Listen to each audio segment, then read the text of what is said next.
大家好，我是靖宇。嗨，我是如烟。我们今天要聊钱的事情，不会太敏感吗？会非常的敏感。那为什么我们还要聊这个啊？因为我觉得我们处理钱的这个事情还是算很好的。到目前为止，到目前对，我就想跟大家分享一下，在台湾你跟一个女生见面，什么时候可以问你赚多少钱这个问题？我觉得是让我很容易相信的，觉得我会比较快就开始聊这个话题。那你们在乌克兰，你们会聊这件钱的事情吗？就是跟男生或是女生？我们很不好问。之前我可能8年以后再问我的前男朋友，因为我不好意思问。那他都会跟你讲他的工作内容，赚1个月的薪水这样吗？之前我不太会问，因为比较年轻，知道吗？可能现在我就会这样子，一见面你赚多少钱？真的，我觉得女生她们年纪越大，她们就变成比较成熟一点，所以钱的事情也不会觉得说不重要，因为钱的是非常重要的。那我们想想，我们什么时候开始聊天钱的这个事情？其实我们是在一起之后才知道的，我们在一起之前也不知道啊。怎么可能不知道？拜托，我们在一起这么快，你的在一起是什么意思？我的在一起，我们认识那一天，我的在一起，我从乌克兰回到台湾以后，哦，那个才算在一起啊。对啊。那我们时间就不一样啊。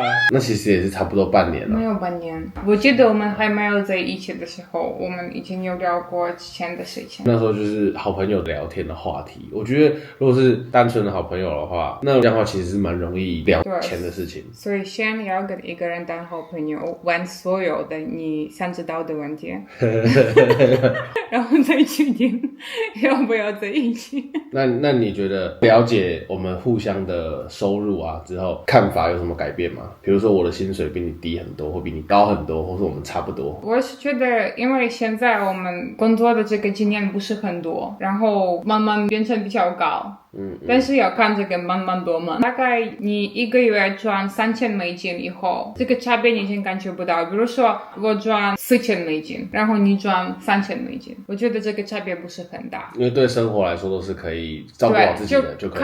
看你会不会存很多钱这样子。因为3000的话，所有的你的事情已经可以解决的。然后可能我会存的比较多。那你觉得有影响吗？我还是会希望我赚的比较多。如果看着我的心里这样子很 deep 的，我也会其实想男生赚多一点吧。我的男生赚多一点，应该是说我是想男生赚多一点。因为如果我跟这个男生想有一个家庭，然后我想我们有孩子们，然后有一段时间他要保护我们所有的人，因为我没办法工作，所以这为什么我那时候想男生赚比较多。应该是我也不会跟一个男生赚比我少很多的在一起，因为人一般见面的时候他们就会有差不多的水平。就意思是如果你有一个 Android 的手机，然后你找一个女生跟 iPhone 的手机，然后你给他发那个 emoji， 然后他看不到你的 emoji。你们没有在同一个频率上面，这个比喻也是 OK 啦。我们今天如果一起出去吃饭付钱，你觉得男生付还是一人付一半？你可以先讲一下乌克兰的。乌克兰一般还是男生会付钱。如果我看起来很漂亮，我化妆，我穿了一个漂亮的 dress， 然后高跟鞋，然后我们这样子去个 date， 这个男生没有付钱，我会觉得说好，你可以不付钱，我可以自己付这个钱啊。但是他不付钱，我就会觉得说应该这个男生就不太适合我，因为这样子的话我会有感觉他没有珍惜我这个准备的时间。然后我觉得这个就是一个 dress， 他表示他对你表示付出的一个心意，一个 gentleman 的意思，我会这样子觉得。但是另外一个事情，如果我们就普通的出去，就比如说第一次见面，我们互相也不认识，就这样聊一下，然后在那里吃点东西，喝点东西，我们就可以付一半。看这个情况怎么样？如果一个男生邀请你到一个 date，然后他没有付钱，那我真的觉得还好，我不会期待他会付钱，但是我不太会喜欢。那你呢？在一起之前刚见面的话，我觉得我会付，也是要看，如果你就想变成朋友，你去个 date， 然后你就知道你不喜欢这个男生或者女生，我就会说好，能不能付一付完就走了，付完就走了。对，因为我就不想再见面，也不想他会觉得说不知道我下次要亲他还是什么，因为台湾其实只有这个事情，我现在亲你，你下次亲我，所以我是不喜欢这个。如果我不喜欢一个男生，我就直接付一半这样就好了，就没有下一次。因为乌克兰没有这个情况，如果男生付钱，他也不会期待你下次亲他。我之前在台湾有一个很糟糕的情况，那个情况以后可能下一次再说。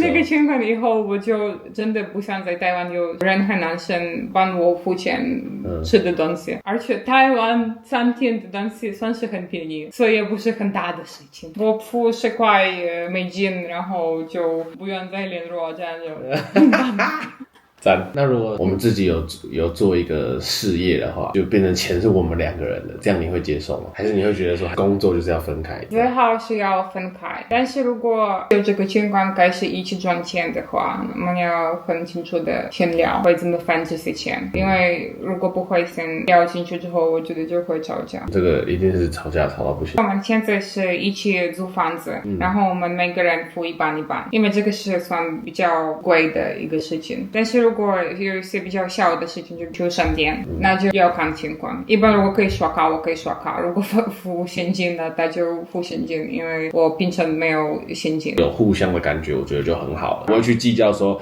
谁付的多，谁付的少这样。如果有一天你没工作了，我一定会在你没有工作的这段时间好好的照顾你。那我好像有离职。没有，是你离职之后，你有一段你要赶快找工作，好吗？我有多长时间？先可以给你2个月啊。2个月那么少2个月不够吗？不够，我要1年。那1年是你要生孩子之后才有1年。哦，你对我真的很好，这都不让我休息。如果你突然没有工作的话，我当然会先付所有的钱，但是不要太久了。对啊，就是这个意思啊，就是应该说，我也不会想要让你有这么大的压力，所以我也会知道说你一定会支持我，但是我一定会想办法赶快找到下一件事情。我也不会想说就是躺在家里，不可能的。我觉得大概我会接受半年吧。半年很久但是这就真的可以要看糟糕的情况。比如说我被车撞到，我没有办法工作，我要躺在医院这样，希望不要有这种事情发生。拜托。我们有一天要一起买房子，你会想要一起买房子吗？还是会想要有自己的房子？现在我最好也想有自己的房子，但是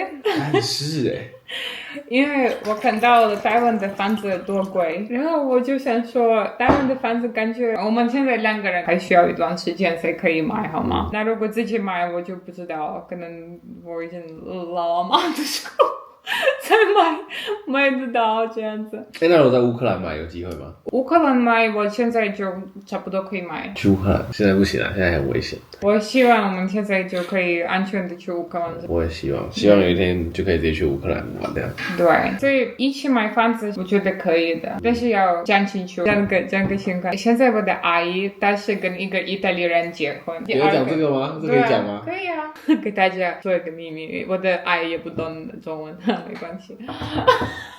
可以说。他跟一个意大利人结婚，那个意大利的男生他之前有第一个妻子，所以他们2个人就买了一个房子。意大利如果你离婚，那你肯定要跟你妻子分一半，所以这个意大利人跟他的前的妻子，他们就分了一半。现在他的前妻子住在2楼，我的阿姨跟她的这个意大利丈夫住1楼，然后他们就会这样子见面，就是嗨打招呼，给互相什么吃的东西。我是不知道台湾有没有人这样子啦。所以如果我们之后会一起买房子，你们都要知道我会住在2楼。1楼是我跟谁？1楼我不知道你跟谁，但是我会住2楼，然后就这样子 text 你说你今天为什么那么晚回家？我以为是说1楼晚上不要那么吵。你不会吵好吗？我才会吵。哇！好，我们还没有结婚，还没离婚，还没买房子，我们已经在讲这些故事。既然有可能会一起买房子，那你觉得一起存钱这个计划感觉怎么样？每个人存自己的钱，不是一起，就是我们都有自己存自己的钱，然后又拿自己的钱里面拿起来一起再存另外一个钱。但是一样的，就比如说我1万你1万，对啊，对啊，对啊，一样的啊。啊，就是我们可能讲好一个月一个人就是拿可能3000，一起出来存。可以啊。这个你会接受？可以啊，就是现在我都讲好，我可以接受。没问题啊。我帮你存。好，你帮我存，你帮我存。好，那我们就这样子做，每个月1万块美金啊！我现在连一个月1万美金都没有，好吧？一个月1万美金不用存了，我帮你付。也是，哪有需要存啊？我想聊台湾人对乌克兰女生们的想法。因为我会在 TikTok 发影片，然后有的时候会有些人他们会问我非常的奇怪的问题。我看到了有几次有人问过我是不是在乌克兰男生付所有的钱，是不是如果你的女朋友是乌克兰人，那你就要很有钱的这样子，因为你要付所有的钱。我想简单的回答这个问题。乌克兰的女生们，她们不是期待男生会付所有的钱，放心。但是这个是我的朋友们，因为很多人有不一样的 background， 有些人会遇到一些女生们，她们是真的这样子想，但是这不是因为她们是乌克兰人，她们就是这样子的。生活成长的背景就会影响到他们的价值观，就是这样。就是台湾其实也有这样的人，不是只有乌克兰。对啊，我觉得在哪一个国家都会有这样子的人在。很多人都在网络上，乌克兰人长得好漂亮哦。所以就会觉得乌克兰人如果来台湾，那是不是因为台湾的那个人很有钱？我遇到他，我也不是非常有钱，我是头脑很好而已啊。而且在乌克兰也很多人会觉得说，有钱的亚洲人。我觉得你会去乌克兰的时候，也很多人会以为你是有钱的亚洲人，因为一个白人跟一个有钱的亚洲人在一起。Oh my god， 听起来很糟糕哎。所以应该是要看你这个人有什么价值观。我觉得两个人开心在一起最重要。对啊，我们两个在一起开心，我就觉得超棒。对，你们开心就好了。但是就像说记得聊钱这个事情，聊清楚以后，你们就会感觉比较 close 一点。对，然后不会怕另外人怎么想。那我们今天的影片就到这里了。有什么想听的事情，欢迎留言、按赞、订阅。现在在这边会有很多有意思的影片，拜拜。